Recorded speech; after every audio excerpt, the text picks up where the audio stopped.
Urang mun ditanya bapak eta bisa nyawa wah tuh kos kitu yo teu ngajawabnya na eta lain urang hayang nyawa eta ilmuna kos kitu nang di mana eta tah bisa dibeli kitu ku urang heueuh atuh kumaha eta nanyakeun datang ka kuari teu ngomong wah sebenarnya kos kitu sok nya teu menanyakeun mah eta bisa nyaho aya ahli warisan di Lampung sedengkeun abah tante wau jeung si eta kemudian atuh jauh bukan geus eueuh bae geus hubungan bae geus nya bage tilok ka dieu nyahon teu tetapi bisa nyebutkeun eta coba di Lampung berarti aya ahli warisan kadeuleu tah ah kos kitu ieu datang ka kuari teu dibejakeun atuh geus karup-karup marot deui atuh geus masyaallah da ieu tepan kos kieu ke Mas sia cenah ngaji ieu kos di Ampel eta sepi kene eta mah nu nyaksian ngomong gitu loba jasa pala putra anak-anak kabeh kos Ampel cenah kadu manya bae cenah dagang wah ambal aya cenah ka ditu kadang ka tukang-tukang ieu ge tukang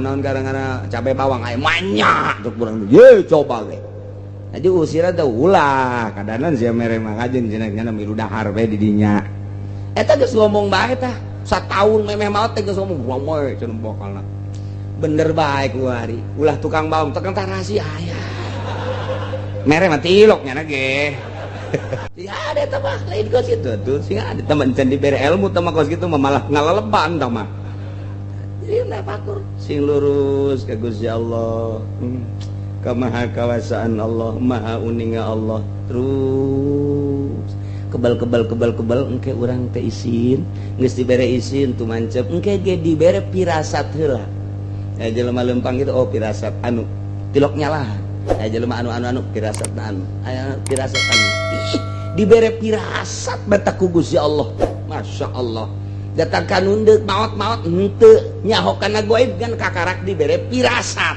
leuwih ti pirasat bakal geus pohara jasa tah mah ngan geus teu meunang bebeja ka ditu nama teu meunang bebeja eta teh anu carita almarhum aya hiji jelema maot kemudian atuh anak pamajikan bapak emak mamang dulu kabeh sebatang kara nyata lapor ka kiai ka dieu ka abah almarhum kiai ulan maot aju dirkahna aya tanahna aju ija ahli warisnya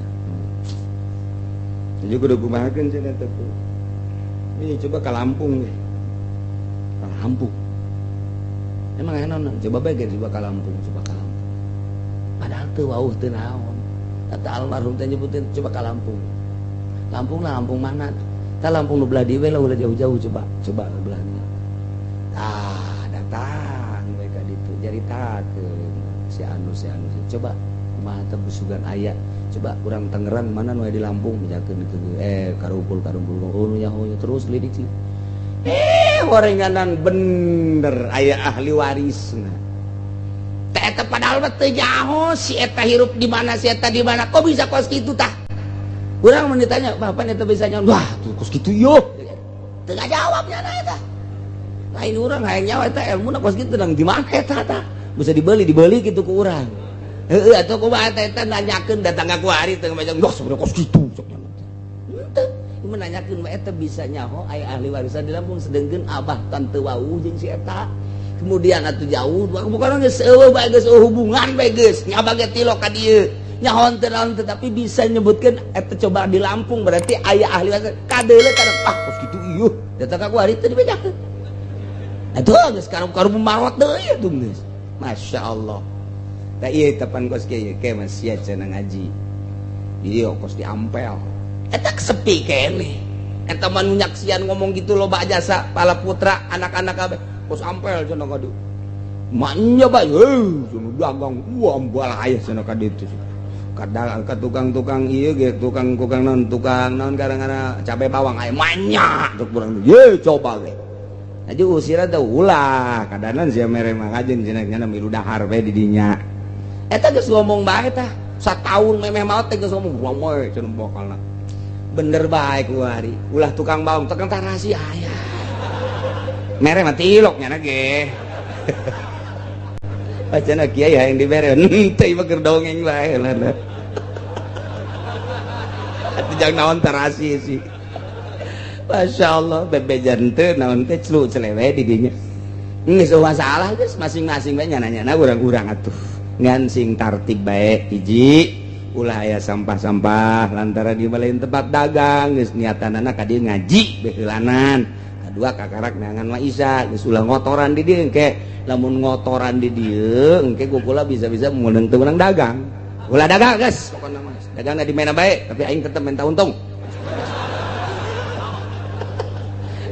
itu jadi kepala-kepala dagang atulah tah eta kos kitu caritana alimul ghaibi wasyahadah wa huwal hakimul tegas kateropong apa naon wallahu alam geus kos kitu bae teh jelema-jelema nu geus deukeut ka Gusti Allah teh kadang-kadang 10 tahun ka hareup kadang-kadang 20 tahun ka hareup komo tamah anu sataun deui ka hareup anu asana bukti-bukti bae masyaallah kunaon eta dibere ku Gusti Allah ngan teu meunang ngajelaskeun nu sajelas-jelasna besi engke kajahoan kawalianana beuh lamun aya jelema kajahoan kawalianana ujianana ngan henteu dicarariuman doang mantap cara mah api lain main geus hiji kiai lantaran geus katembong kawalianana wow bisa salamanan bae kan kunyana ieu diborokan leungeunna tah gitu wow ngemu ka dieu terus geus salaman aya borokan kan embung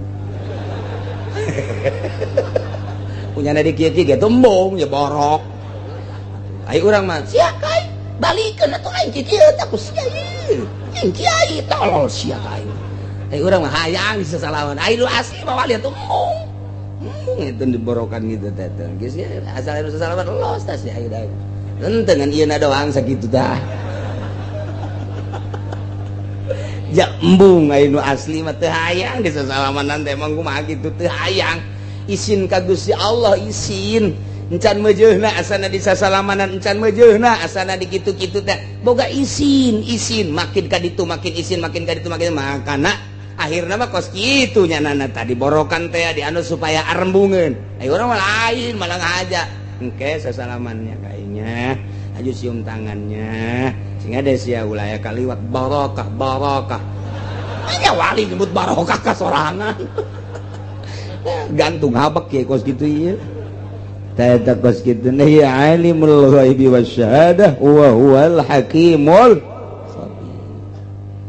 taye engke ti dieu urang mulai minggu hareup bakal ngadongengkeun Kangjeng Nabi Ibrahim alaihis ieu bakal na ieu dongeng Kangjeng Nabi Ibrahim ujian nu ngabesan rugi ujian ieu mah gitu panjang dongeng ieu moal tamat datang ka 3 minggu ieu mulai ieu dina Al-Qur'an ku hari urang ngadongengkeun Kangjeng Nabi Ibrahim alaihis salam geus besi minggu hareup deuk kondangan diheula-heulakeun ieu lantaran ieu moal kabangi deui mah angel jasa ka balik deui teh angel oh luar biasa komo nu kolot mah moal balik deui kabul modar nya atuh wa idh qala Ibrahimu li abihi azara wallahu a'lam a'udzu billahi minasy syaithanir rajim bismillahirrahmanirrahim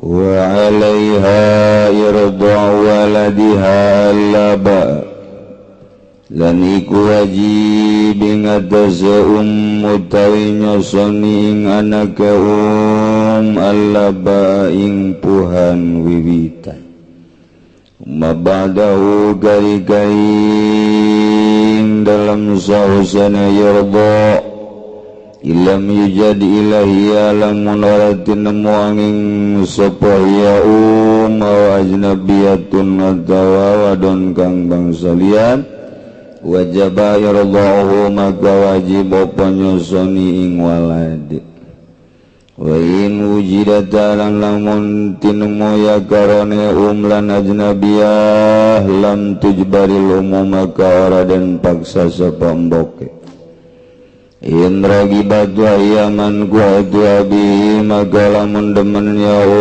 malaika iku kang dan tikah dening bapane ya walad Allahumman wa fil aswahi maka ikut tetap kadua ya abi utawi nyegaing ing dalam munggu kalaso kudu ngucap ingsun alaso walaisa lahuman wa utawi kalaso maiku aranana ikut tetap kadua ya abi utawi nyegaing Asaha walaktaruna lan wisnuhekun wingkau sabba ulama kekabe wallahu alam lan uta Allah iku kang maha uning ini tafaqo magalamun mabakat yagarane lan nabi wa talabat dan nyupriya mujada mislin ing buruhan umpama ujibat maka dan subadanan ya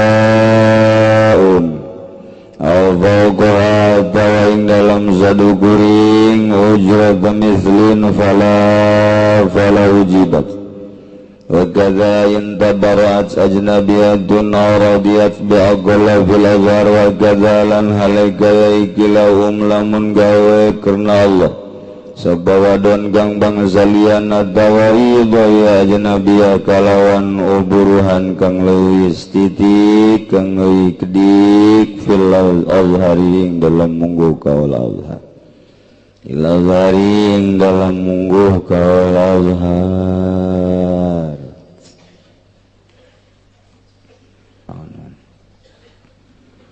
Pertanyaan bagi kalau kita investasi uang pada usaha tertentu, misalnya usaha tempat pembibitan, peternakan, sekaligus pemotongan daging sapi atau kambing dengan pembagian keuntungan setiap penjualan daging tadi. Per kilogramnya kita diberi Rp1.000 dan dibayarkan awal bulan. Apakah uang yang Rp1.000 tadi termasuk riba apa bukan? Riba itu siapa kos gitu. Iya mangga sababarakari pertanyaan kos kieu can kahalal artikel ku hulu sia segala daging, segala tek-tek bengek gitu-gitu kene, itu kos bank kene. Daripada kos kieu mending nenden duit di bank be deposito. Gitu-gitu kene. Cenah ieu mah dagang dagang kos kieu teh ngaranna kitu syirkah. Dek syirkah dek kirod sabodo teuing dagang mah aya aturanana asal urang kabehan nyaho. Artina nyaho teh kieu urang dek invest di hiji perusahaan di NASA misalnya ulah letik-letik lah NASA lah urang boga modal pangletikna di NASA urang mah 1 miliar letik nya nama meureunanan bangsa 100 M urang 1 M tah urang teh mun deuk invest kudu nyaho modal keseluruhan nu nyana sabaraha nu ibu itu nu ibuna sama boga ibu Ode daing ngaranna nya urang 1 miliar nyana 100 miliar nyaho tah harga modal keseluruhan geus engkeuna untung babarengan rugi babarengan ke kalkulasi urang deuk dibere sabaraha persen itu teteh mun cenah ieu bagina bagalna teh bagi 10 9 nyana urang hiji rugina geus kitu keneh nyana rugi 9 urang rugi hiji jadi karugi-rugina kudu babarengan ieu mah pan kos kitu teh hayang untungna doang per kilogram dibere 1.000 ai modal kabehan nyaho teu mun 10 urang jadi sering sabara duit kudu dikanyahokeun perjanjianna untung bareng rugi bareng kitu tah henteu teu ceuli aing datang ka kitu bae ge cak aing teu mending nenden duit di bank deposito sakalian ngerebek ka neraka segitu baik sih orang nunda duit di tukang emas toko emas biasa sokadar itu Tasikmalaya itu Garut Bandung pedah nu dagang nanti tetangga atau kawauh ke orang dibere per bulan kadang-kadang sok dibere orang teh gitu 500.000 atau 1 juta eta kos kitu riba lamun urang kadinya lain nginjemkeun mun nginjemkeun ulah hayang dibere geus eta mah karna Allah subhanahu wa ta'ala lillahi ta'ala Allahu akbar mun hayang untung atuh kudu pasini ye kula boga modal ye cek tukang emas ayo orang babarengan ayo seberadinya modalan ya nukula ya adalah 100 juta tah nu bapa sabaraha kudu dikanyahokeun nu tukang emas tah sabaraha ayo urangna doang mah nu nyaho itu teu jaho riba ngaranna ieu kudu nyaho nu bapa sabaraha nu kula mah 1 miliar oh kula mah 100 ya geus jadi engke pembukuanana tiap bulan kudu dikanyahokeun ku kabehan pan babarengan dagang namanya babarengan nu nyahona tukang emas doang urang henteu pikir atuh ku hulu sia ai babarengan kudu nyaho geus kumpulan nih 100 sebulan sekali atau seminggu sekali penjualan poe anu tanggal sekian ieu sekian tuh jadi sebulan keuntungan sekian ya tak berarti ya orang bagi 10 kula 9 maneh hiji bulan kedua gitu kena bulan ketilu tak iya rugi bulan manu rugi jadi ai kerugian dina bulan iya kerugiannya 10 juta geus aing 9 juta rugi sia 1 juta daek teh sia kitu tah geus kitu eta ngaranna babarengan ieu urang hayang untungna doang dagang sapina ge teh nyaho nimbangna saha aju kumaha geus teu jaho bae tukang non gitu ngaranna tukang sampe diajak dagang daging mal beres tak kudu nyaho kabehan dek di toko emas dek di pabrik nasa dek di perusahaan daging kudu nyaho kabehan mun 5an modal keseluruhan sekian 1 miliar si A sekian, si B sekian, si C sekian, si D sekian. Nah, si C sekian terketahui modal keseluruhan ti A, B, C, D, E dah kanyahoan kuari ndek bagi kumaha itu geus untungna bareng rugi bareng ieu mah pan lain nunda duit di toko emas sebulan ngalir giliran rugi bae dicokot pan duitna Pak gara-gara lah ya mesti kabulu bahaya cenah ya duit cokot embung rugi eta kos kitu riba geus dikieu-kieu ge riba bae kajian kumaha kecuali nuturkeun sakumaha tadi saya punya hutang sama orang tua tanpa diketahui oleh kakak dan adik saya sebelum sempat bayar kedua orang tua saya telah wafat. Bagaimana cara saya membayar hutang tadi atau harus diserahkan kemana? Gampang, kadiekeun bae ka aingkeun. Ahli waris tuh lantaran eta termasuk tirkah, jadi bagikeun ke ahli waris, bayarkeun heula, aju bagikeun ke ahli waris. Kemudian misalkan saya punya hutang emas 5 gram ke Ki Umar tahun 2010, tahun 2011 saya mau bayar tapi Umar minta diganti sama uang dengan harga emas sekarang. Apakah boleh menurut agama permintaan untuk menang baik hutang emas ngan ku emas deui?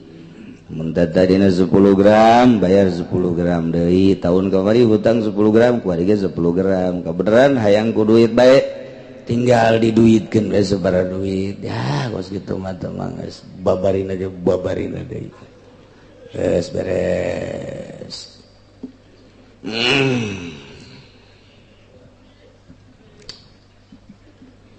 urang nuluykeun masalah soal nafkah. Sarwiti kawin jeung Ki Zaid guari boga anak ngalahirkeun Sarwiti.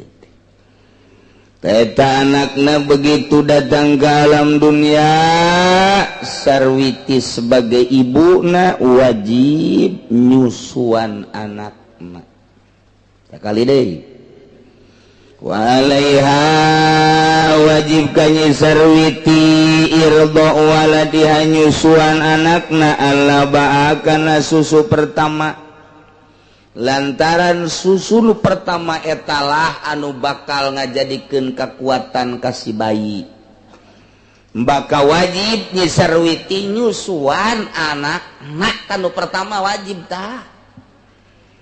Borosot azanan sunah ku bapana katuhu azanan kenca komatan supaya nu pangheulana kadenge kunyana ulah suara televisi.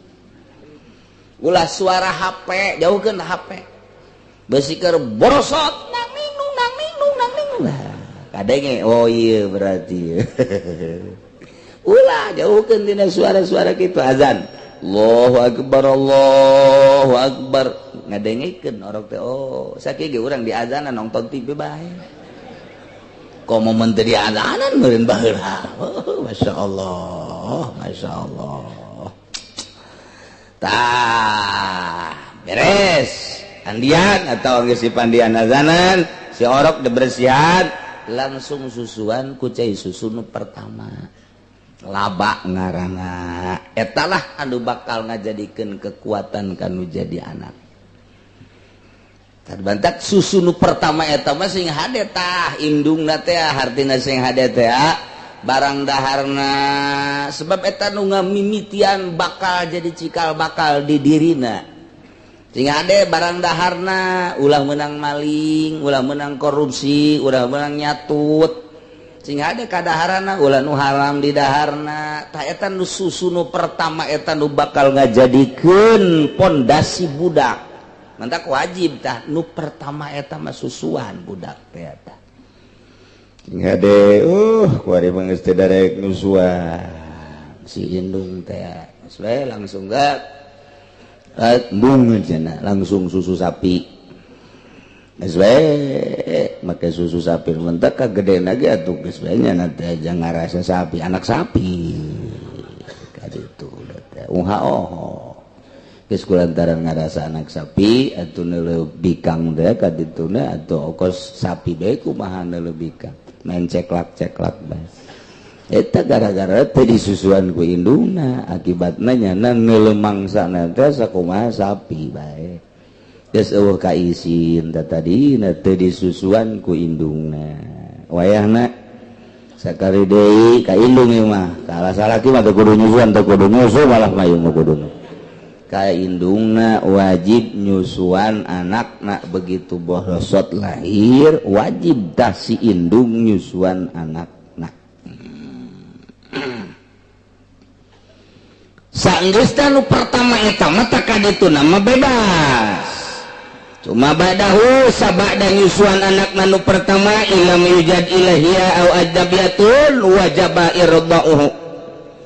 Lamun sasa kecuali indungna neangan nurek nyusuan nu sejen lain cara di Arab lain cara di Eropa lain cara di Timur Tengah babari neangan anu kuli nyusu teh di urang jarang panu kuli nyusu tah kulantaran hese indungna teangan sakadar indungna dak wajib diteruskan ku indungna disusuan lamun aya nu sejen lamun nu sejen aya nu siap nyusuan kakarak menang disusukeun ka nu sejen pokona mah sahabat mah nu aya saenggeusna nu pertama mah teu meunang ku sasakudu ku indungna bae lamun eueuh kadang-kadang indungna eueuh cai susuan ulah waka disusuan ku sasaeulan ulah waka bere bae madu bere bae naon bae cai beas ke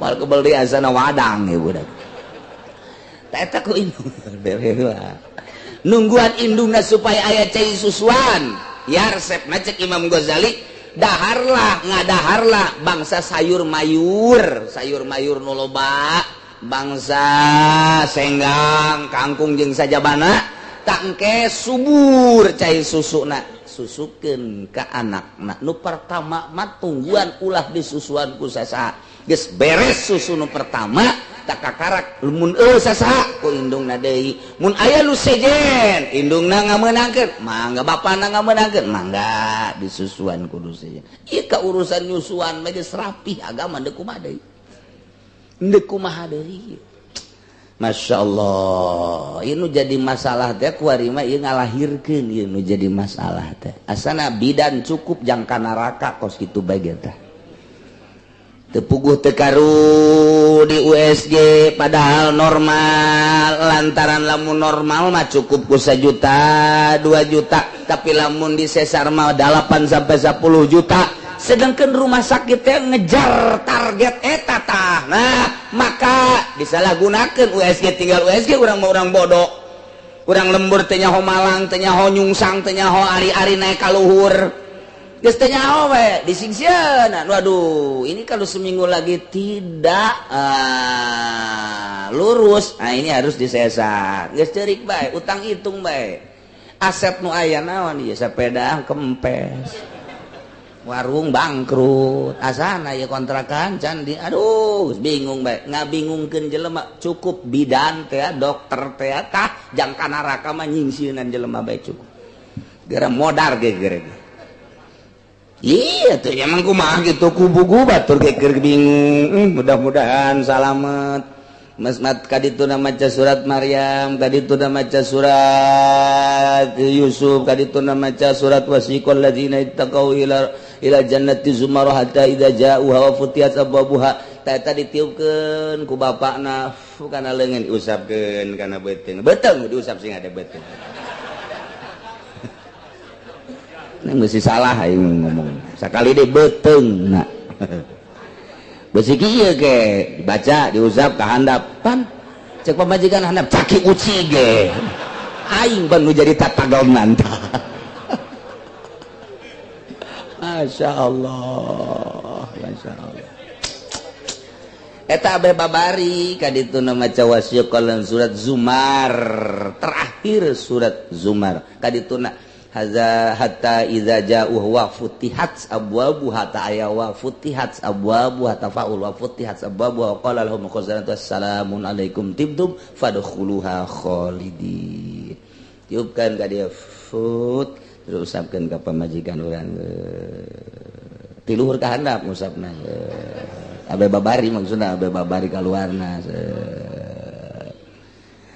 baca deui bismillahirrahmanirrahim siyaqal ladzina taqaw ilal jannati sampai tadi fadkhuluha khalidin tiup usapkeun tuh jampena babari mah USG gitu di USG waduh ini tali ari-arinya di atas ini disingsieunan kecuali serius masalah guys tapi ieu 99,9,9 deui nyingsieunan wayahna lah coba urang sambil neangan duit sebagai dokter sebagai bidan sambil urang nulungan Allah maha uningan malah mah kudu cara madukun baheula manok bagus jasa ieu mah tenang bae masalah kayak disangsurkeun ku umat dilempengkeun eta ngangeunaheun kanu hamilna ulah boga pikiran ku kumanok ya ieu mah geus bagus jasa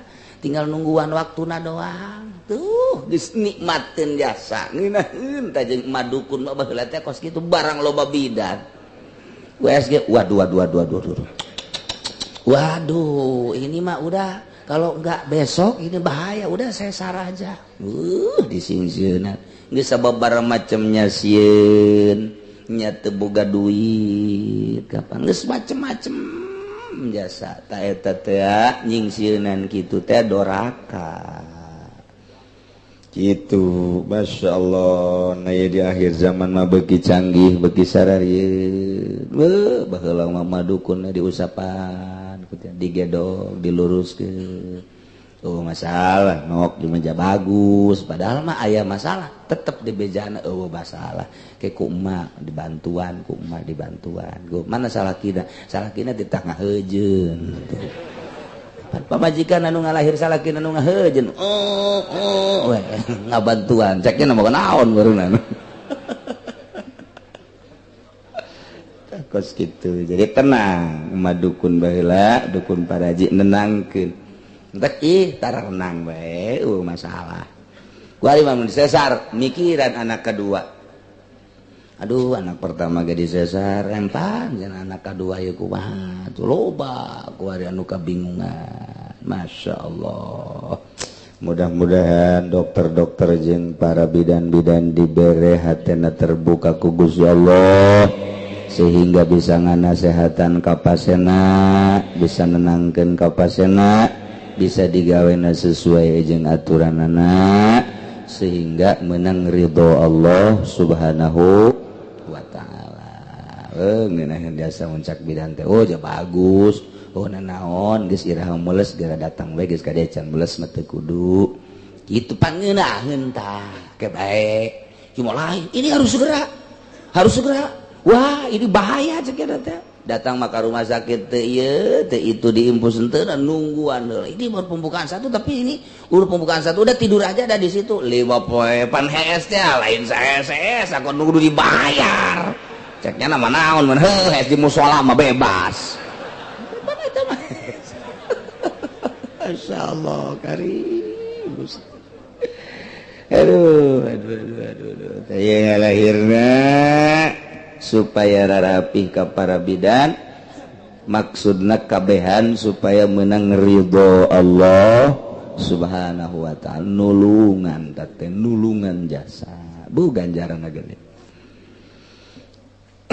lahir maka wajib indungna nyusuan anakna nu pertama eta nu kaduana katilu dan selanjutna mun eueuh sasangan aya indungna dong wajib indung menyusuan atau aya nu sejen nah ieu terserah besi endek di kanu sejenkeun cara di timur tengah di Arab atau di Eropa ge loba nu kuli nyusu nah ieu dipersilahkeun wajib disusuan wa in wujidata tadi malamun eueuh sasa ilahia kecuali indungna wajib indungna nyusuan eueuh sasaha ila ajnabiyatun kecuali awewe nu sejen eueuh sasa ngan aya ge nu sejen dong wajib nu sejen nyusuan sebab mun teu nyusuan domadarat idror ngamadaratkeun cek syariat bisa maot mun teu disusuan wa in wujidata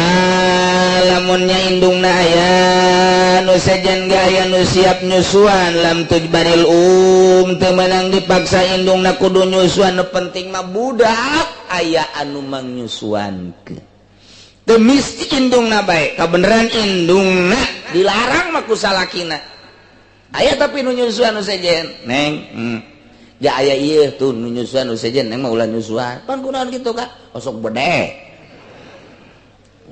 ada udah burak teh gitu asal tan nyusuan we gua usah kumaha urang Turki nah di dele-dele teh waduh tama tuh aya 2 letreun mah ulah nah eta lamun dilarang terserah lamun atuh ngobrol-ngobrol atuh ulah susukeun ka batur asi aya mah tapi lamun eueuh nu nyusuan ba nu sejen haju kitu aya ge indungna doang teu meunang dilarang-larang mun aya nu sejen teu bisa dipaksa indungna teu meunang endek bae mangga henteu bade masalah bayin rogibat wa yaman gua tu abi mun nyanana hayangeun si indungna nyusuan sepisan ka anak rasa dedeuh rasa cinta sedengkeun indungna teh termasuk nu ditikah ku bapana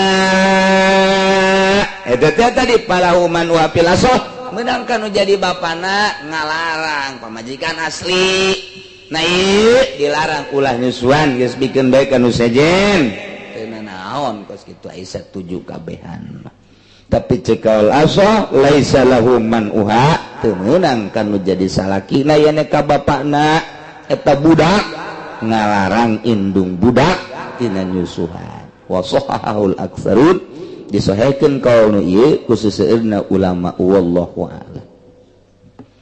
Ini tafaqqa talabat ujrata misin ujibat wari pamajikan jeung bapana budak jeung emakna jadi suami istri pas ini geus kuari malah disusuanana sanajana anu sejen ge ku neng bae oh ku neng bae ulah ku nu sejen ulah atuh teu naon tadi mah kula moal yang bebas bae gitu henteu lah ku neng bae susuan cek salakina teh cek pamajikanna teu naon ngan kurang mah bayar seberapa tuh bayarna teh ya eta teh sapoe teh kudu dibayar 50.000 eta harga biasa eta 50.000 teh harga biasa cek salakina lamun sapoe 50.000 10 poe 500 sebulan 1,5 juta kan pencit we aing atuh tadi mah mun 1,7 50.000 bayar non gitu kan eta murah eta sakitu teh 50.000 aduh tawar jadilah 40.000 sapoe eta teh hayang dibayar si pamajikanana nyusuan anakna teh nu tadina ja aya ieu batur mun eueuh batur mah tetep teu kudu dipasinikan wajib disusuan ku manehna ieu lantaran aya batur nu siap diburuhan eta teh meunang kan dikabaturkeun ku ari mah ditita ku salakina geus bae kuneng bae lah ulah ku batur atuh teu naon tapi kula bayar sapoe 50.000 aduh tawar jadi 40.000 wajib tadi bayar pamajikan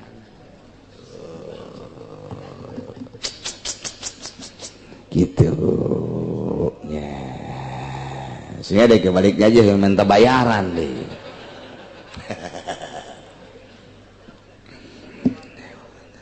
au fauqaha fala saluhureun harga misilian saluhureun biasa kebiasaan awewe buburu teh buburu nyusuan 50.000 sapoe eta biasa geus bisa ditawar ke urang 40.000 ieu bapak majikanana yang dibayar sapoe 75.000 atawa 100.000 tah eta mah keukeuh ulah daek nyusuan anak ya tapi bayar 75.000 oh ka 100 mah eta teu wajib dicumpuanan kudu jadi bapakna lantaran mahal teuing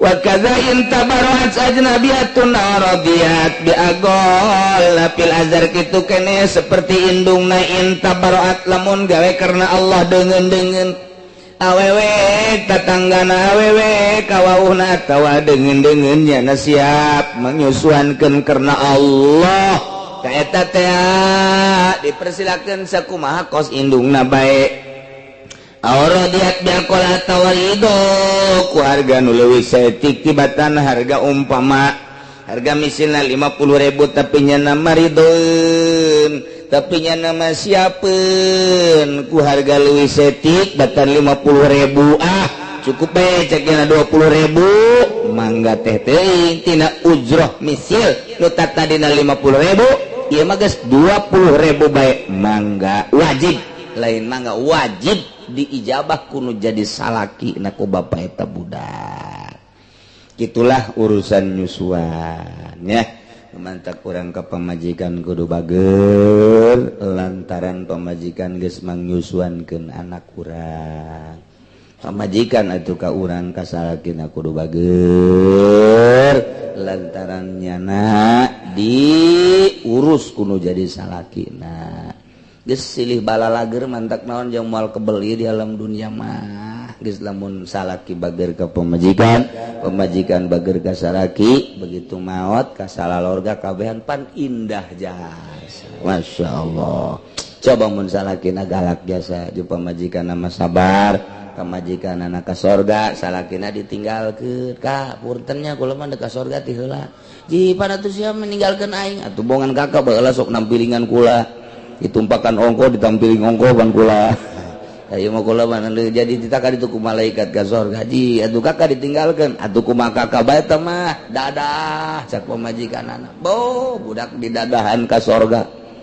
ih panu kabina-bina entak wayahna kanu jadi salakina bageran si pamajikan pemajikan ge bager ka salakina moal karabel deui urang teh bakal ninggalkeun dunya wallahu a'lam bissawab minasyaitonir rajim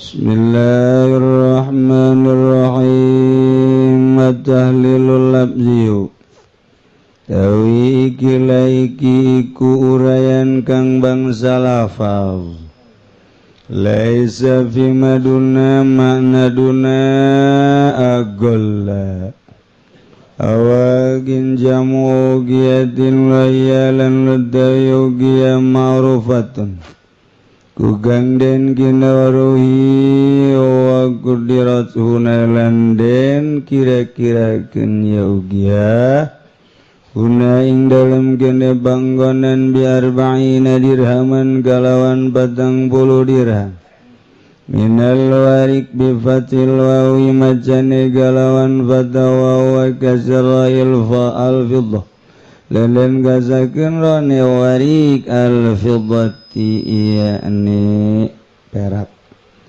sadaqatun temana zakatun zawdun minal ibil duna zawad mabaila salasa wal asyara minal ibil tawidawataikum waktu masagang tetap ing dalam antaranya 3 lan 10 minal ibil saking onta bilangan gitu antara 3 jeung 10 ngaranna zaud awazuk jamu wasakin wa wasitun azan lan ladawi awasakikun 60 golak Sorbatu amdadin lan ladawi sasaiku 4 pirang-pirang mud kalikeun 4 kali 60 wal mudulan ladaya mad abnatun nego sacauk di kafai rajuli kalawan efek-efek rorone wong lanang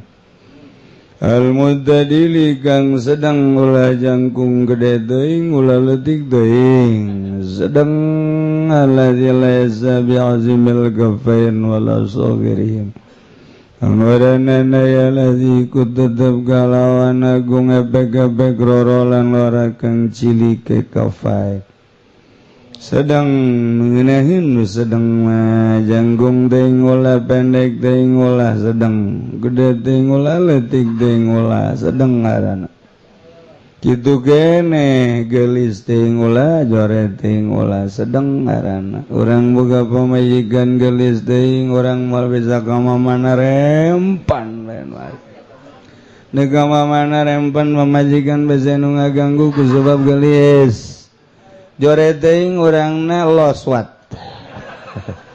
neuk ka mamana los pan sia lah malah nu ngaganggu bisa nu beukieun teu bagus sedeng jadilah ikulani lalaki ke kasep teuing ulah jore teuing ulah kasep teuing atuh pamajikan rempan jore teuing cara si eta atuh geus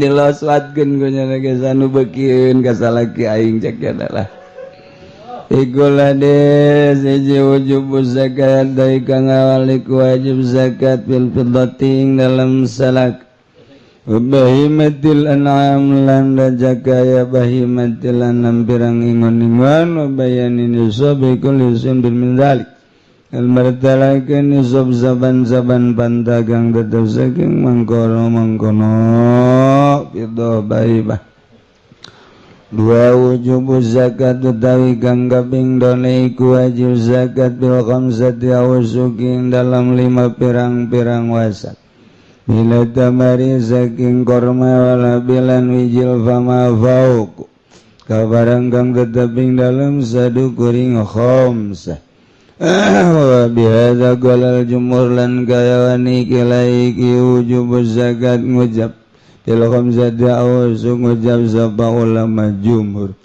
walam yasyarit anusobalan lora nyarat kening nisab sapa Abu Hanifah Imam Abu Hanifah Imam Abu Hanifah man teu nyaratkeun nisab, penting mah boga sabaraha keluarga. Qala lan ngucap ya Abu Hanifah tajibu zakat bil qalil wal katsir. Wajib apa zakat ing dalam kang setitik lan kang akeh mustadilan bi umumi qoulihi ta'ala. Oleh kang amri dalil kalawan umum dawan Allah Ta'ala orang memal bisa.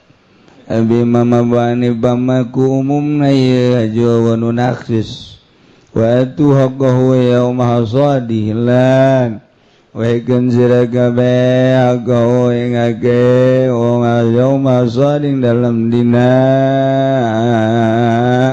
panene si wong pokona kaluarkeun poean panen deuk lo barek saeutik. Itu tilu suku tu zakat dagang kaping telu iku logore zakat bimadum nyunduna khamsi awagin dalam barang kang tetep ing dalam kurang 5 pirang uga minal fiddati saking salaka wa madunal khamsi lan barang kang sandapeng 5 minal ibil saking onta wa maduna khamsati awsukin lan barang kang kurang 5 pirang wasak minat tamari wal habi saking korma lan wijil. An Salim ibn Abdullah wallahu a'lam bissawab.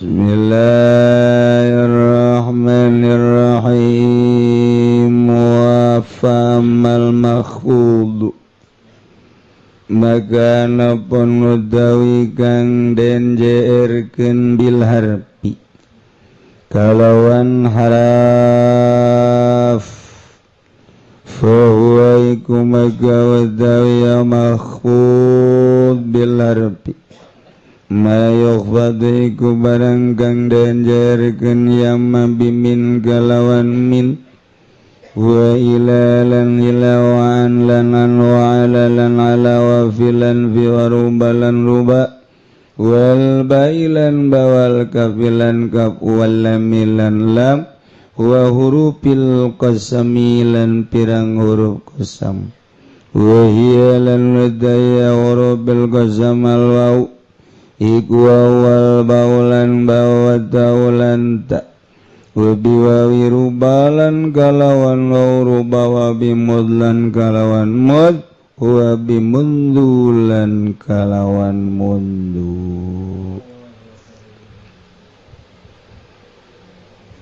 Di mana-mana jelema ibadah ke Allah timimiti syariat naik kana tariqah naik berhakikat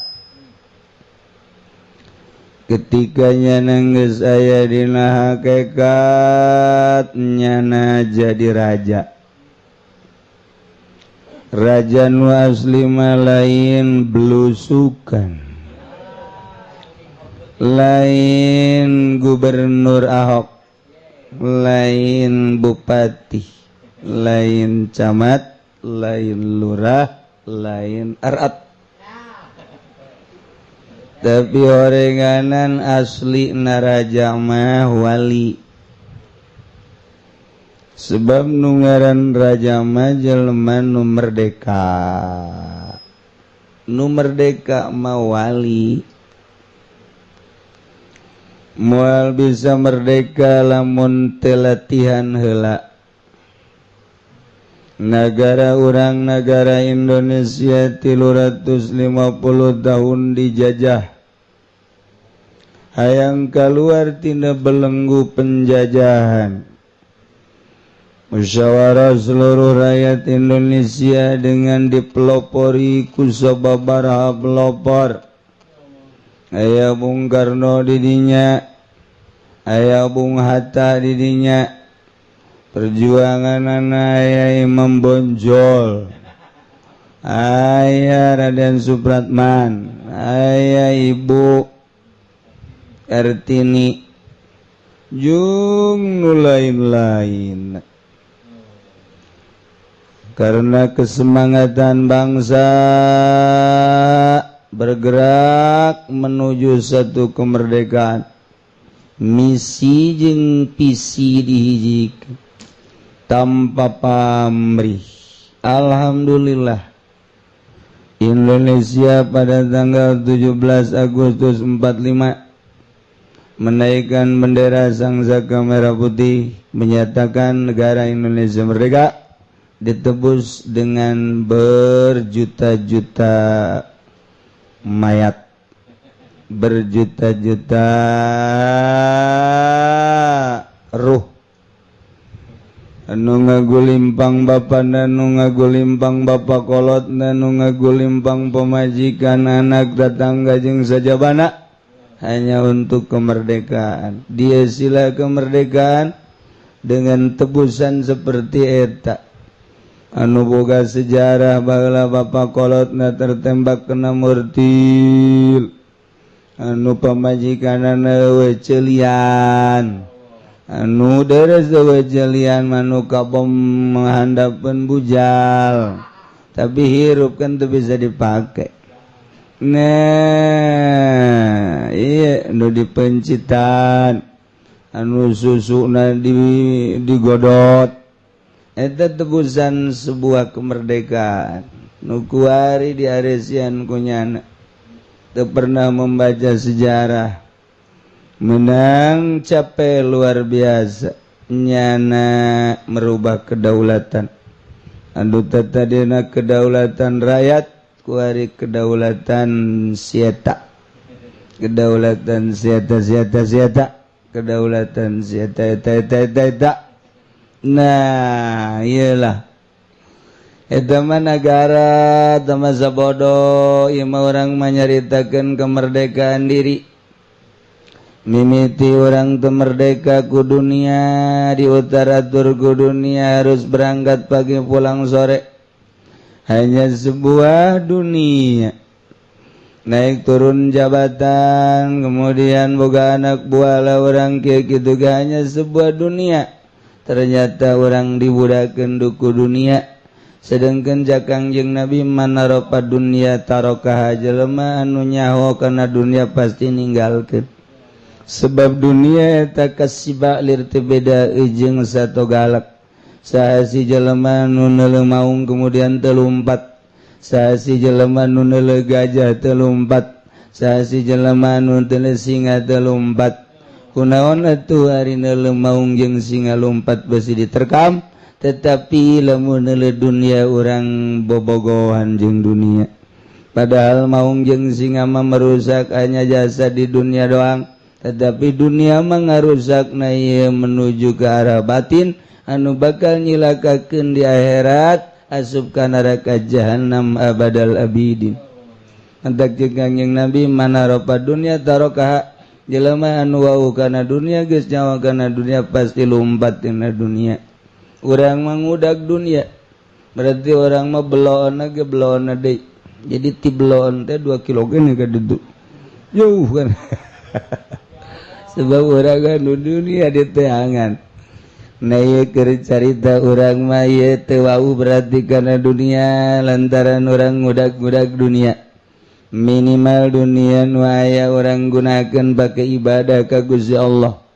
Tuh bupati keterkam ku dunia, tuh gubernur keterkam ku dunia, tuh DPR keterkam ku dunia, tuh MPR keterkam ku dunia.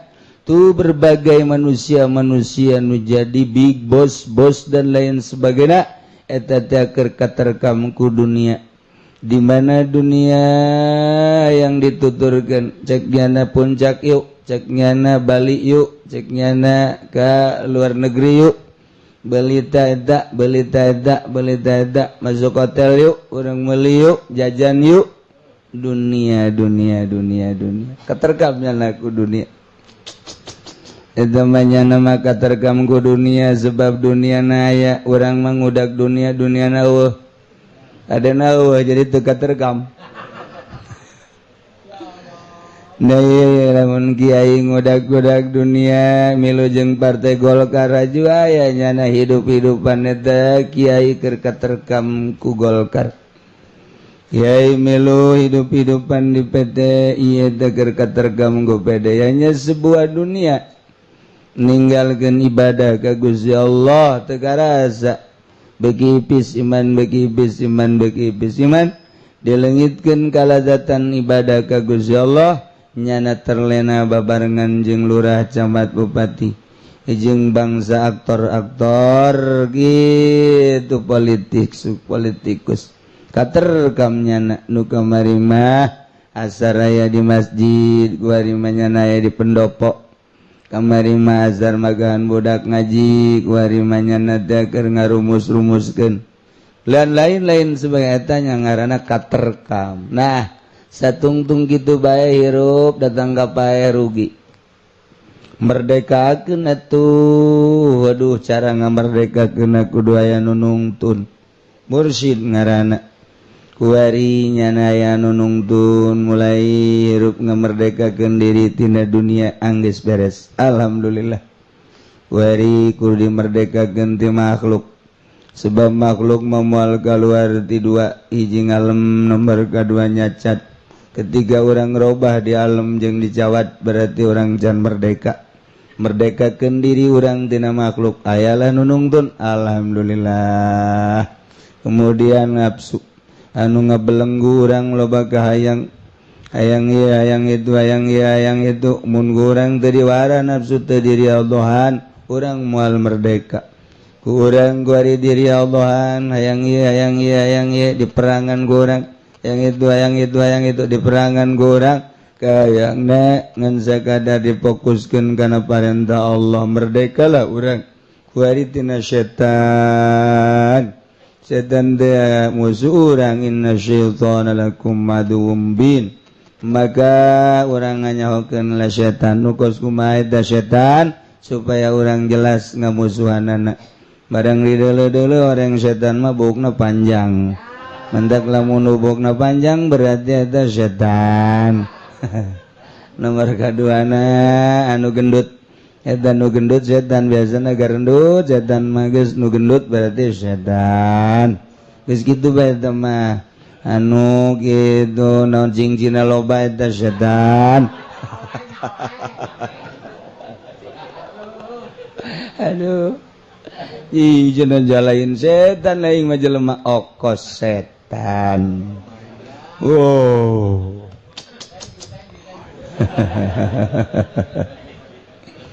tapi aya penemuan baru di sebuah kendaraan di kereta api aya jelema panjang buukna kemudian cicing bae ternyata barang diteliti ditanya beungeut marah mai padahal buukna mah panjang maka levis ternyata orenganan manehanana keur tadarus di jero kereta ge horeng tadarus masyaallah aya deui di pondok pesantren dibotakan tapi nganjang baik jadi lebih baik panjang buuk pakai tadarus dibandingkeun jeung botak pakai bobogohan nah lah cenah aing moal dicukur atuh setan bae tetep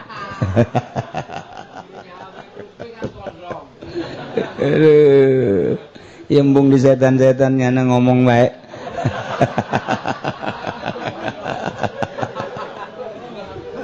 aduh ampun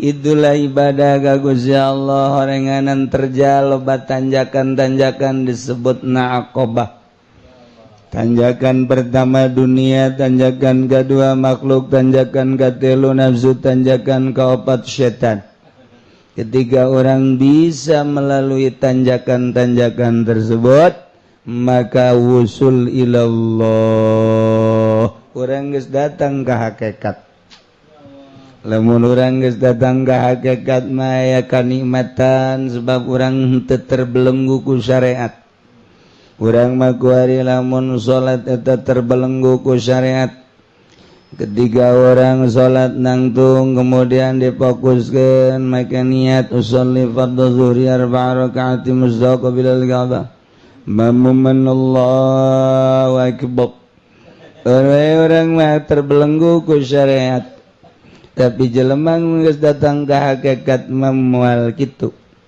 aing ye dihirupan nage ku Allah, ruh aing ditiupkeun nage ku Allah, sementara ruh aing geus wawuheun jeung Allah di alam arwah geus ditanya alastu bi rabbikum, lain tah aing pangeran sira, qalu bala syahidna, roh kabeh teh ngaku Gusti teh pangeran. Ketika diasupkeun ka awak urang berarti nya geus wawuheun jeung Allah. Kuari dididik urang teh di pondok pesantren bersyariat berthariqah, nyana geus datang ka hakikat asli nama roh teh geus wawuheun jeung Gusti Allah. Geus atuh nu ngahirupkeun Allah, nu ngamaotkeun Allah, nu ngagerakeun Allah, nu nyicingkeun Allah, kabeh Allah. Aing lempang nang Allah, datang ke masjid nang Allah, nangtung di dinya nang Allah.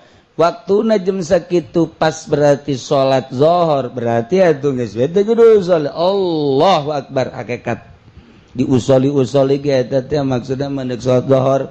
Sementara jelema anu berhakikat bang geus wawuheun qalbuna hadir jeung Allah, nu mantak usoli tekan ngahadirkeun Allah lantaran urang mancan terasa hadirna Allah. Ketika jelema nu ibadah geus ngaleungitkeun tanjakan nu opat tadi, maka hadir Allah di jero hate. Dengan kehadiran Allah lainnya nu ngarasakeun lempang tapi Allah, lainnya nu ngarasakeun takbir tapi Allah, lainnya nu ngarasakeun gerak jeung cicing tapi Allah. Sebab Allah kan maha segala-galana, nyana ngiptakeun Allah, nyana digerakkeun ku Allah. Geus al-muharriku wal musakkin adalah Allah, geraknya gerak Allah, cicingna cicing Allah, deuleunya deuleu Allah, dengenya denge Allah. Sebab naon? Sebab di dirina hadir Allah. Ketika Allah hadir, maka innama amruhu idza arada syai'an ayyaqula lahu kun fayakun. Allah ketika ngajadikeun sesuatu cak Allah kun fakayakun, maka wujudlah. Maka kun fayakun Allah dibikeun ka jelema anu nyana di hadiran ku Allah. Atuh lain nyana ieu nu ngomong Allah, geus kun nyana kun Allah. Nu mantak ayang ka Banten atuh beureum bae jalain nyana ieu Allah. Ayang ka Irak atuh beureum bae nyana menjalain nyana ieu Allah. Maksudna kumaha? Maksudna ka Banten beureum datang henteu. Asal beureum bae. Tambah sos jelema nu neuleuh tanah saya tak tanah batur ukur habak coba. Maksudna naon tanyakeun usaha. Atuh calon maribut tanyakeun aju laporan deui geus ditanyakeun usaha. Anu Mang Zaid atuh geus ditanyakeun mah ti lain. Bos dek beuri teh henteu engke ditagih nanyakeun goblok. Mantek sing ade jeung bos mah tuh. Tanyakeun tatana saha aja ukur, urang mah nanyakeun ngukur geus. Endai ieu Pak geus diukur geus tanyakeun geus. Aja kunaon tuh? Ieu nu sabaraha dibeulina? Sanuk meuli aing mah ditagih nanyakeun jeung ngukur. Aduh, puyeng aing. Ditelu bisa ta bos dah. Lah ieu urang lamun nyaritakeun alam tadi digeserkeun basa etik tah. Urang ge nyai-nyayan. Heueuh oge. Ngan ulah. Naon nu mantak ulah? Ieu kan ngajina umum. Mantak bari lalagaan ge. Urang mun ngaji kos ge serius. Atuh ujianna ka imah ge geus datang ka imah langsung ka kamar bluk. Wah, cek pamajikan kunaon dia? Kunaon jadi kieu tas ngaji. Pokona mah bakal ngahakekat urang. Urang bakal ngahakekat. Mentak teu meunang ilmu hakikat dijelaskeun aslina. Sebab can wayah urangna teu masantren. Aya nu masantren ge atuh eta tadi ngan umur masantrenna doang nu kebel. Jadi pondok nama nyaeta teh kos kitu. Ye pancen kiai sok sombong. Sia ulah sok aju ngagetak ka aing kadeuleu kitabna Pansa Paris, salembar aya coretan 2 lembar eueuh. Salembar aya 2 lembar itu pencatan dah eta kos kitu. Berarti sia teu istiqomah eta. Atuh ai kitu onam. Sia sok aju ka aing teh jeneng kiai sok sombong. Lain sombong deuleu kitab sia. Malah tafsir Munir sia ka mana? Eueuh, dikuan dijual pakai nganjang tuh kan. Tapi ja geus kos kitu bae geus rada nyai-nyayan tuh. Mantak lamun urang ngaguru ka guru mursyid. ngeunaheun bakalna sebab naon cara-cara ngahakekatna dibere nyaho kuyan saeutik bae tadi tah atuh kunaon make jeung heseen amat kabelenggu ku syariat ja di alam arwah roh urang geus wauheun jeung Allah boro-boro urang kafir ge rohna mah wauheun ka Allah ketika diasupkeun ka awak urang kok jadi teu wauh jeung Allah nu tadi dunia makhluk nafsu jeung setan ngahalangan kawauh roh ka Allah ketika nu eta geus dipiceun bray ngagebray ieu teh tabir halang jih atuh jeung Allah mah atuh geus teu make syariat hartina teu make teu usoli jeung Allah jangan salat teh gelinnya anak Allah mantak sa Siti Jenar dipanggil Jenar ka dieu eueuh Jenar ge Allah Allah ka dieu eueuh Allah ge Jenar Tese, sudah manunggaling kaula Gusti. Bernyat-nyatu antara dirinya jeung Allah. Sasar teh urang ngomong geus kitu. Emang teh sasar atuh sasar sebab naon? Urang mah muhdasah, urang mah hadis, Allah mah godim. Masa ngahiji nu godim jeung nu hadis? Nah di dieu nu urang khawatir. Ieu kan menceritakeun perasaan eta menyertakeun wujud kidam bako maqala bal hadis kiamun la eta mah sakadar kembang lisan tama budak leutik ge bisa wujud kidam bako maqala batun lilawadisi kembang lisan tama jai tauhid nama lain eta nyulusukna perasaan yakin ke jero gelbu di awak urang aya golbu di jero golbu teh aya sir aya golbu mah ieu mah sonubari bentukna okos buah sonubari ketika dioperasi aya jalain eta tapi eusi kandungan eta di awak urang jasad aya daging aya naon garang-garana kulit aya daging aya getih aya tulang di jerona aya rohan geus di awak urang aya roh di kolbu urang aya sir hijikeun gerage roh jeung sir eta lah ngahijikeun eta frekuensina ketika aku roh jeung sir maka bakal muka blak muka syafah ngaranna mentak isuk-isuk muka calana muka hasyafah bari utek-utekan ada tuh kudu subuh baca kabi berojak mah kapan maunya aja. Luar biasa. Atuh emangnya nama beuki nu muka siapa jerawat. Nah, jadi balik deui roh urang mah geus baueun jeung Allah. Nu mantak teu nyambungna jeung Allah asa jauh Allah dunia makhluk nafsu setan maka Allah ngutus rasul supaya miceunan halang-halang.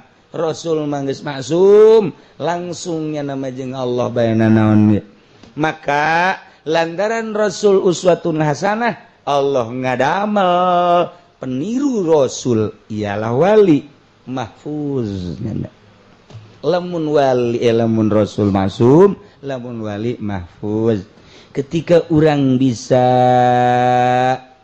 kitu ngalengitkeun keterjalan dunia makhluk nafsu setan maka urang teh hadir di Allah kamana bae aya Allah ma fi jubati ilallah dan di jubak wal kecuali Allah bae nah eta lamun geus kos kitu ngaranna berhakikat geus lempangna lain aing Allah diukna lain aing Allah nu salat takbir lain aing Allah bae kabeh hakikat mah jeneng Allah urang ge lamun nyarita boh budak tabrakan masyaallah ai sebabna mah eta ge nyana kenceng teh ieu naik mobil motorna ai hakikatna mah teu geus jadi teu mah Allah kan urang ge berbicara hakikat mah kitu bae aduh eta budak kawin jeung nu geulis padahal mah jajore beungeut nama ai sebab nama nu mantak eta nyana beungeut jajore kawin ka nu geulis barahan sebab hakikat nama teu geus nang Allah bae ngahijikeun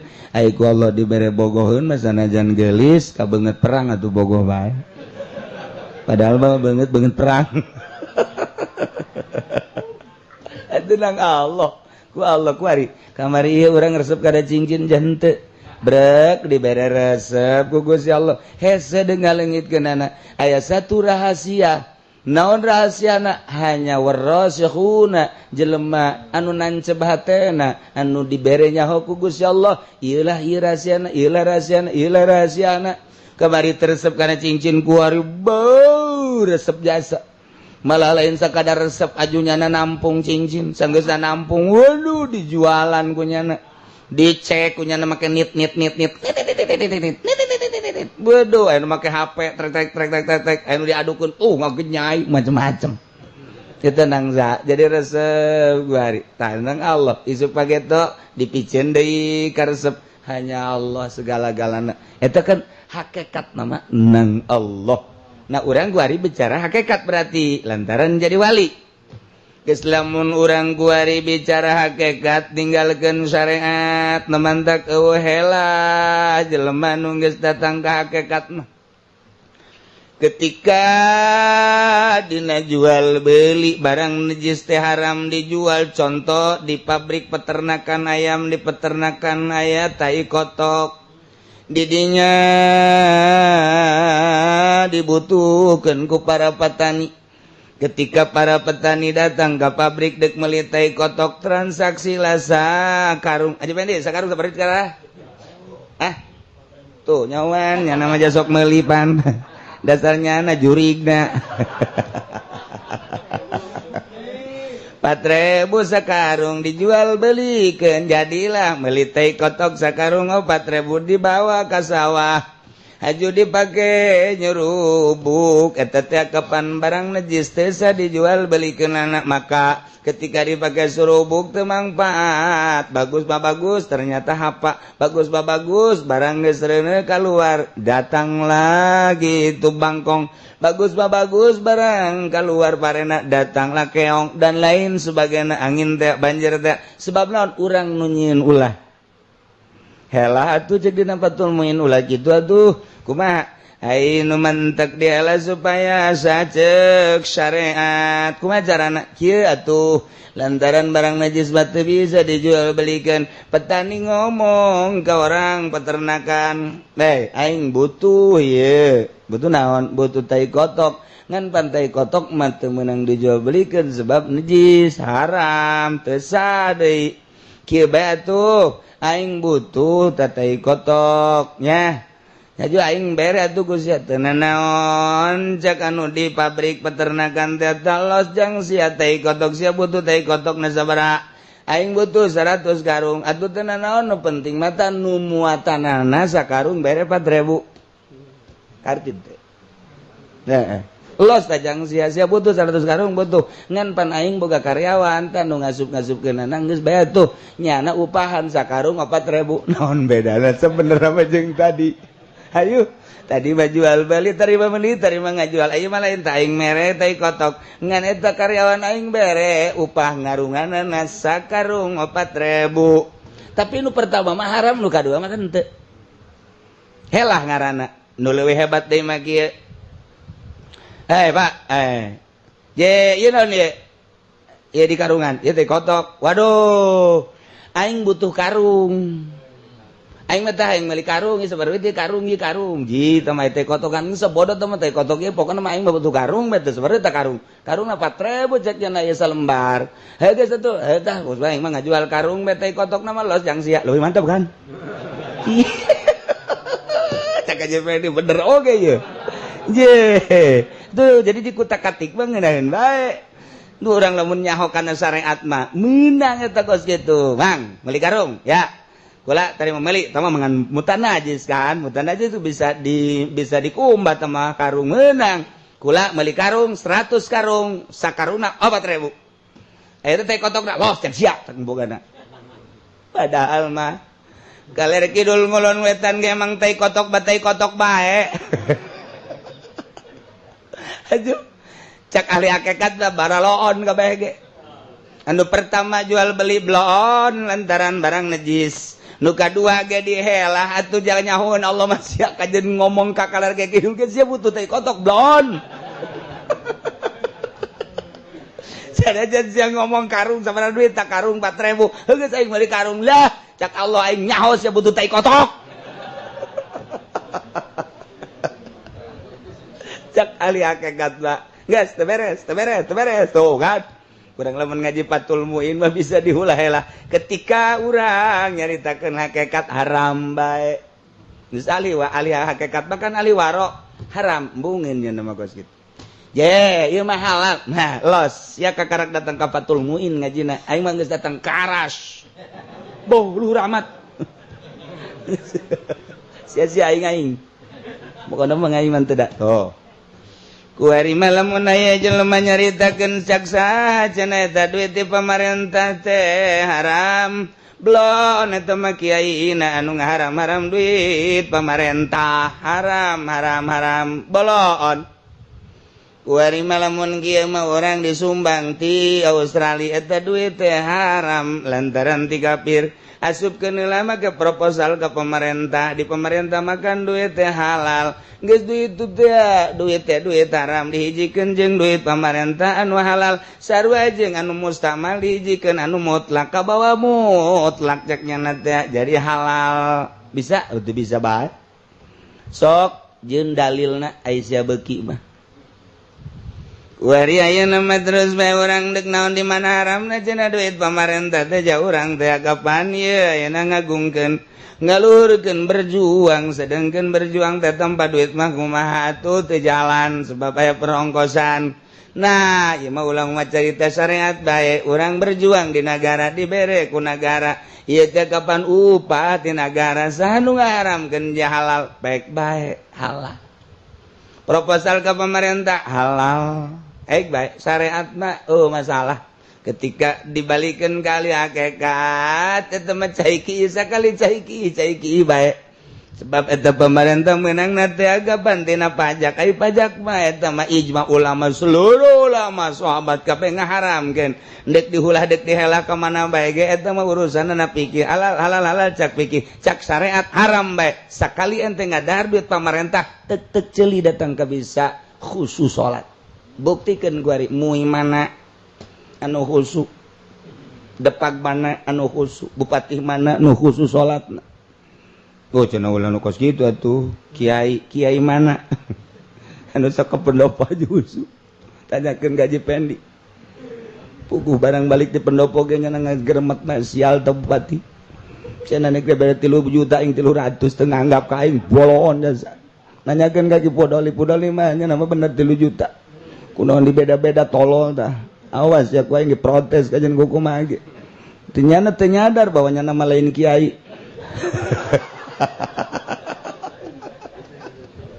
Eta maksudna lain husu enak kos kitu tah. Aju orang datang deui diundang ku camat. Aju berkatna leutik. Camat pelit. Aju berkatna gede. Beu pantes bae gede ge ja camat ieu. Dikira husuna. Moal bisa bensin kos gitu. Jadi kajenteun ngaler ngidul ngeten ngulon ge sakali haram-haram bae ahli hakikat ngaranna. Nu mantak sedakok mambungeun leumpang di jalan raya. Nang pamarentahnya nama kudu di sisi bae embungeun ngaharamkeun jang dirina leumpang di jalan nang ngabangun pamarentah. Tuturkeun ku sia ahli hakikat. Modar bisa sia. Ayo. Moal gauda kali hakikat mah. Ketika jana nanya kiai kunaon ngaharam-haram emang kunaon atuh jadi dalil lagi atuh leg-leg sia dalil ngaji naon sia Fathul Muin ngaji naon sia Fathul Wahab Raudhah Ikna leg-leg ku sia ai kiai naon kitabna Arash oh budak geus anggeus-angeusan tah mah atuh mal bisa ngomrol ahli syariat jeung ahli hakikat atuh mal bisa mandak beunang bae ku ahli hakikat da sebabnya nama geus ngolowong hatena geus eueuh akobahan nu mantak ieu nu mantak di dieu berarti nu mantak cicing di jero majelis berarti ngaji ka jeung hukum age teu kudu diniatan nu mantak mau piring pasti endek dahar ka jeung hukum age nu mantak mau gelas atuh pasti deuk nginum nu mantak nangtung di hareup sop berarti bener salat teu kudu usoli jelema anu nangtung di hareup kemudian make usoli sarua jeung deuk nginum nyokot gelas niat kaula nyokot gelas deuk nginum cai panas jeung deui lamun panas teuing deuk di lambon make nu tiis abe sedeng cak pamajikanna ka urang kagerogol yu niat palempang sorangan teh kudu dibuktikan. Kitulah kama qala Hujjatul Islam Al-Ghazali, ente lamun can datang ka hakikat kitu bae riweuh, terbelenggu lah ente ku hakikat ku syariat, kitu terbelenggu ku syariat. Capek ente ibadah make syariat, coba make hakikat, mantep jasa. Geus urang teh kudu tual-tual ka pamajikan, asal urang kadinya pamajikan aya bae dicemplak siap berarti. Ente kudu, mama siap enggak sih? Capek tau ngomong kos gitu mah. Mama siap kan? Atuh siap mama juga. Udah buka celananya belum? Oh, udah. Buka dulu dong, angel sama kos gitu mah. Atuh geus bae asal kadinya goblok krewek beres. Aduh, jadi dibujeng enggalna bae hakikat mah. Teu kudu pupulupan palipidaan. Nah ieu mah keur carita ngan urang mah keur carita syariat. Nu geus datang ka hakikat ge tetep bae make hakikatna jang sorangan bae. Ketika dinu loba jelema maulah sok ka hakikatan padahal geus datang, tetep nu ditembongkeun kudu syariat bae. Sanajan sakali waktu mah kanyahoan. Poho meureun nyana. Tapi ketika nyana itu di halayak rame syariat bae. Sebab naon engke berbeda nyana salat dina hakikat mah bakal berbeda. Naon sebabna berbeda teh sebabnya nama aya dina kalazatan jeung kang mantak rata-rata jelema nu geus datang ka hakikat mah carang daekeun jadi imam jarang. Sebab naon? Aya terbelenggu. Ai imam mah pan eueuh. Ai urang mah pan lain satungtung aing hirup aing bae jadi imam. Sia mah udah jadi imam, geus dikontrak ya ku aing mimbar. Datang ka aing paeh bloon teh jelema. Guys, panjang dongengna jeung kaharti ge kurang lamun dicaritakeun hakikat mah kaharti. Bakal kaharti sebab tina roh geus kos kitu tinggal miceunan doang kan. Cara miceunanna ya dituntun ku guru. Nu mantek teu bisa lamun guru. Oh nya, roh urang geus wauheun jeung Allah. Nu mantak teu nyambung kahalangan ku dunia makhluk jeung setan. Maka urang piceunana tu cintana terhadap dunia makhluk nafsu jeung setan. Sa anu bisa guru mursyid tungtunlah sebab nyana geus dihon ka Allah. Tinggal gitu doang kan tah rumusna. Kuari manggeus jadi hakikat manehanana. Tidak menutup kemungkinan jelema nu geus berhakikat turun deui morosot jadi bersyariat deui. Lantaran aya gangguan-gangguan kurang kumaha kibar siso. Nu mantak pamal mapuduana pun jelema nu teu soledat jadi turun deui tina hakikat kana syariat. Anu mahfudna teh ieu bil harfi ku huruf korenganan ieu teh isyarah kana hakikat. Aya jelema hakikat bizat, aya hakikat bil asma, aya hakikat bis sifat. Maka hiji-hijina huruf nuduhkeun kana ngabedol tina hakikat. Aya anu kaluar hakikat ku sebab bil harfi hurufna min teh manana ibtidail goyah. Lamun ila manana intihail goyah. Setik pisan kurang lamun digunakeun kana ibtida fil makan kitu kana intiha fil makan. Geus atuh aya jelema wali kagoda ku min min ibtidaul goyah timimiti lae ku ibtida. Padahal menyenang geus nguat-nguatkeun maneh aya dina hakikat nikmat tapi turun deui. Contoh nama ya jelema geus geunaheun jasa sanajan can datang ka hakikat nyana balik di pondok magan ngaji jeung santri nikmat luar biasa. Ka imah ka majlis ka mushola, ka imah ka majlis ka masjid kitu bae ternyata dijamin ku Gusti Allah. Kabladina ya anu datang ti pihak partai sakali dua kali tilu kali kabong bro nyana ku dunia. Nah ieulah jelema anu istiqomah dina magahan ngaji kuari ieu mahfud bil harfi lantaran kadatangan ku min. Tuh goyang geus tanyakeun ku tamu. Waalaikumsalam. Waalaikumsalam. Mamana teu aya ka mana nuju kampanye. Cak tamu sial amat ti mama. Kampanye partai naon ceng? Golkar nyana asup ka Golkar mama gua. Emang di pasian naon? Vespa.